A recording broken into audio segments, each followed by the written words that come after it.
শিক্ষার্থী বন্ধুরা, আশা করি আপনারা সবাই ভালো আছেন। সবাইকে সালাম জানিয়ে শুরু করছি। আসসালামু আলাইকুম। আজকের ক্লাসে আমি আপনাদের সাথে আলোচনা করব দুটি গুরুত্বপূর্ণ জিআরই ভোকাবুলারি নিয়ে। গুরুত্বপূর্ণ জিআরই ভোকাবুলারিটি দুইটি হচ্ছে নাইব এবং অবডুরেট। তাহলে চলুন প্রথমে আলোচনা করে নিই নাইব নিয়ে। নাইব এই ভোকাবুলারিটির অর্থ হচ্ছে সাদাসিধা বা সরল। তারপরে আপনারা যদি জানতে চান যে নাইব এটির সিনোনিম কি হতে পারে, সিনোনিম গুলো হচ্ছে inexperienced, gullible, homemade, simple, guideless, naive. অর্থাৎ এই সাদাসিধা বা সরল এটার ইংলিশ আরো কি আছে, ইনএক্সপিরিয়েন্সড আছে, গালিবল আছে, হোমমেড আছে, সিম্পল আছে, গাইডলেস, নাইফ, এগুলো হতে পারে। আরেকটা আমরা দেখেছি কি নাইব।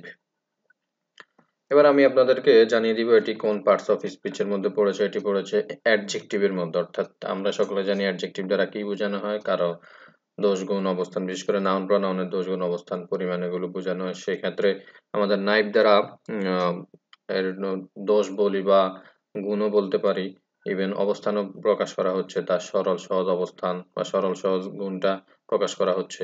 সো এটা হচ্ছে অ্যাডজেক্টিভ। এবার আমরা এটা দিয়ে কয়েকটা এক্সাম্পল শিখে নিব, তাহলে আই থিঙ্ক আপনাদের ভালো মনে থাকবে। নাইফ দিয়ে যদি কয়েকটা সেন্টেন্স শিখেন অর্থসহ, তাহলে এই শব্দটি মনে রাখতে বেশি সহায়ক হবে। দেখুন, the naive person is believed by everybody. অর্থাৎ সরল মানুষ বা সহজ মানুষ, সরল মানুষ সকলের কাছেই বিশ্বস্ত। এখানে দেখুন, নাইব এই কথাটি আমি ব্যবহার করেছি। তো এখানে আপনারা যদি এই সেন্টেন্সটি ভালোভাবে মনে রাখতে পারেন, তাহলে নাইব এই শব্দটি মনে রাখতে পারবেন সুন্দর মতো। There is no enemy of naive person. অর্থাৎ একজন সরল মানুষের কোনো শত্রু থাকে না। এটা আমরা সকলেই জানি, সরল মানুষের কোনো শত্রু নেই। তো আই থিঙ্ক আপনারা এই দুইটি সেন্টেন্সের মাধ্যমে নাইব এই কথাটি মনে রাখতে পারবেন। এবার চলুন আমাদের পরবর্তী সেন্টেন্স শব্দটি আমরা জেনে নিই। সেটি হচ্ছে অবডুরেট। দেখতে পাচ্ছেন অবডুরেট, OBDURATE, অবডুরেট। অবডুরেট অর্থ কি সেটা আমরা জেনে নিই। অবডুরেট অর্থ একগুঁয়ে বা জেদি, যেটা সরল সিধের একদম বিপরীত। তার মানে আমরা আরেকটা জিনিস শিখতে পারি যে নাইব এটির অ্যান্টোনিম হচ্ছে অবডুরেট। এবার আমরা অবডুরেট এটির কয়েকটি সিনোনিম জেনে নিব। সিনোনিম গুলো হচ্ছে stubborn, obstinate, headstrong, wilful, strong willed, self willed. এগুলো হচ্ছে অবডুরেটের সিনোনিম। অর্থাৎ স্টাববর্ন, অবস্টিনেট এগুলো দ্বারা একগুঁয়ে শব্দ বা জেদি বোঝানো হয়। স্টাববর্ন বেশি ব্যবহৃত হয়। এছাড়া headstrong, wilful, strong willed, self willed এগুলো একগুঁয়ে বা জেদি বোঝাতে এই শব্দগুলো ব্যবহৃত হয়ে থাকে। এবার আমরা জেনে নিই পার্টস অফ স্পিচ হচ্ছে অ্যাডজেক্টিভ। এখন তার হচ্ছে দোষ বলি বা গুণ বলি প্লাস অবস্থানও বলতে পারি আমরা। এর জন্য হচ্ছে একগুঁয়ে বা জেদি অবস্থান, মানে কোনো কিছু একদম আমার লাগবেই চাইবই, এটা হচ্ছে একগুঁয়ে বা জেদি বলা যায়। সো এখানে অবস্থান বোঝানো হচ্ছে বা দোষ বা গুণ যেটাই বলি বোঝানো হচ্ছে, সেজন্য হচ্ছে এটা অ্যাডজেক্টিভ পড়েছে।